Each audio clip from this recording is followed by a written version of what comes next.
গাড়ি চালক ভাইদের দৃষ্টি আকর্ষণ করে বলছি, আমার ভিডিওটা দেখা মাত্রই শেয়ার করবেন। আপনাদের কাছে বিনীতভাবে অনুরোধ রইল। চাঁদপুরের হাজীগঞ্জ উপজেলার বাকিলা বাজারে যাত্রী ছাউনির সামনে থেকে একটি পিকআপ চুরি হয়ে নিঃস্ব হয়ে গেছেন স্থানীয় চালক মোহাম্মদ বিলাল হোসেন। তিনি উপজেলার বাকিলা ইউনিয়নের গোগরা গ্রামের বাসিন্দা। 4 বছর আগে ঋণ করে কেনা গাড়িটিই ছিল তার পরিবারের একমাত্র আয়ের উৎস। জানা গেছে, রবিবার 18 মে দিবাগত রাতে রুটিন অনুযায়ী বাকিলা বাজারস্থ যাত্রী ছাউনির সামনে তার নীল রঙের পিকআপটি তিনি রেখে যান। তবে সোমবার সকালে এসে দেখতে পান অন্যান্য গাড়ি ঠিক থাকলেও তার পিকআপটি নেই।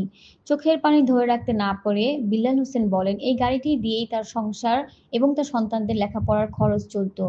কিছুদিন আগে তিনি ঋণ করে গাড়িটি মেরামত করেছিলেন। এখন তিনি পুরোদমে পথে বসে গেছেন। চুরির বিষয়ে তিনি হাজীগঞ্জ থানায় একটি অভিযোগ দায়ের করেছেন। তবে নৈশ প্রহরীর বয়ানে অসঙ্গতি থাকায় বিষয়টি নিয়ে সন্দেহ তৈরি হয়েছে। নিরাপত্তা সংকটে ঐতিহ্যবাহী বাকিলা বাজার। স্থানীয় ব্যবসায়ী ও বাসিন্দারা জানান, বাকিলা বাজারে ইতোপূর্বেও একাধিক চুরি, বৈদ্যুতিক মিটার উধাও ও স্বর্ণালংকার সহ মূল্যবান জিনিসপত্রের চুরির ঘটনা ঘটেছে। অথচ বাজার এলাকায় নেই কোনো সিসিটিভি ক্যামেরা, নেই ট্রাফিক ব্যবস্থা, এমনকি একটি পাবলিক টয়লেট পর্যন্তও নেই। সাবেক বাজার কমিটির সভাপতি জসিম হাজী বলেন, এটা খুবই দুঃখজনক ঘটনা। বর্তমান প্রযুক্তির যুগে বাজারে সিসিটিভি ক্যামেরা না থাকা ব্যবসায়ীদের এ বিষয়ে এগিয়ে আসা উচিত। বাকিলা বাজার পরিচালনায় নেই কোনো সক্রিয় কমিটি। কুমিল্লা চাঁদপুর আঞ্চলিক সড়কের পাশেই স্কুল গেটের সামনে গড়ে ওঠা সিএনজি স্ট্যান্ডের কারণে প্রতিনিয়ত যানজটে পড়ছে ছাত্রছাত্রী ও অন্যান্য পথচারীরা। স্থানীয় চেয়ারম্যান মিজানুর রহমান মিলন জানান, বিষয়টি আইন শৃঙ্খলা মিটিংয়ে তোলা হয়েছে এবং প্রশাসনের সঙ্গে মিলে ব্যবস্থা নেওয়া হচ্ছে। এ বিষয়ে হাজীগঞ্জ থানার অফিসার্স ইনচার্জ মোহাম্মদ মহিউদ্দিন ফারুক বলেন, চুরি হওয়া গাড়িটির বিষয়ে গুরুত্ব সহকারে তদন্ত করা হচ্ছে। চুরি হওয়া পিকআপটির সন্ধান যে কেউ পেলে যোগাযোগ করতে বলা হয়েছে চালক বিল্লালের নাম্বারে। তথ্যদাতার পরিচয় গোপন রাখা হবে এবং পুরস্কার প্রদান করা হবে বলে তিনি জানান আমাদেরকে। ট্রাফিক ভাইদেরকে বলছি, আপনারা ইচ্ছা করলে আমার গাড়ির কাগজপত্রগুলি সব আপ টু ডেট। কারণ আমার গাড়ির যে গাড়িটা চুরি হয়েছে ওই গাড়িটার কাগজপত্র নাই।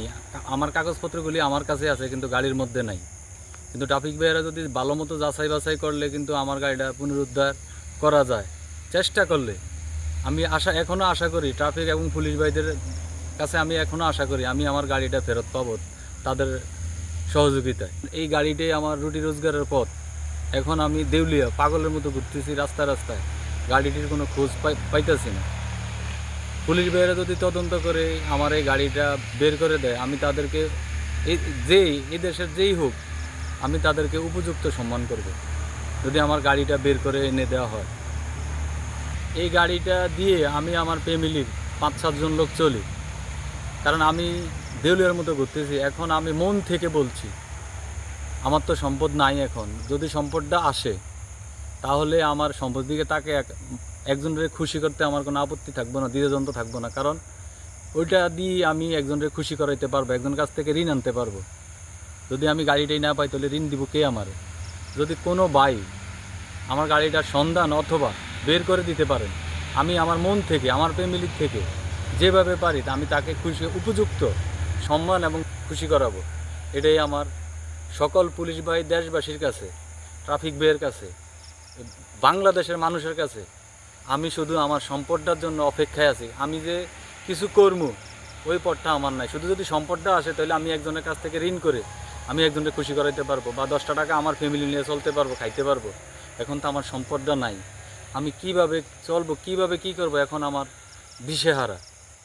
যদি সবাই আমার অন্তত এই দুঃখিত হয়ে যদি আমার উপকার করেন, তাহলে আমি দেশবাসীর কাছে এবং পুলিশ ভাইয়ের কাছে, ট্রাফিক পুলিশ ভাইদের কাছে এবং যারা মোবাইল ব্যবহার করেন সবার কাছে আমি অন্তত আন্তরিকভাবে এই আমার সাথে যদি দুঃখ প্রকাশ করে আমার এই সহযোগিতাটা করেন, তাহলে আমি আপনাদের কাছে চিরদিন ঋণী থাকবো। আমার এই উপকারের জন্য আপনাদের সবার কাছে, দেশবাসীর কাছে, পুলিশ ভাইদের কাছে, চালক ভাইদের কাছে, তারপরে যারা আমার এই গাড়িটার সন্ধান দিতে পারেন, আমি সবার কাছে চির ঋণী হয়ে থাকবো। শুধু আমি সম্পদটার অপেক্ষায় আছি। এটাই আমার শেষ সম্বল। আমি যে ফিরে কিছু করব, এখন আমার ভিক্ষা করা ছাড়া আমার কোনো আর উপায় নেই। গাড়ি চালক ভাইদের দৃষ্টি আকর্ষণ করে বলছি, আমার ভিডিওটা দেখা মাত্রই শেয়ার করবেন। আপনাদের কাছে বিনীতভাবে অনুরোধ রইল। মোহাম্মদ বিলাল হোসেন। আমি দীর্ঘদিন যাবৎ আমি পরিবহনের সাথে জড়িত। আমি ছোটোকাল থেকেই পরিবহনে কাজ করি। চাঁদপুর জেলার হাজীগঞ্জ উপজেলাধীন বাকিলা বাজারে আমি বিগত 5 বছর বাকিলা পশ্চিম বাজার যাত্রী ছাউনির সামনে এই গাড়িগুলা আমার গাড়িটা রেখে আসছি। গত 18 তারিখ রবিবারে রাত্রে 8টায় আমি গাড়িটা রেখে প্রতিদিনের মতো রেখে যাই। পরের দিন সকাল 6টায় এসে দেখি যে আমার গাড়িটা ওখানে নাই।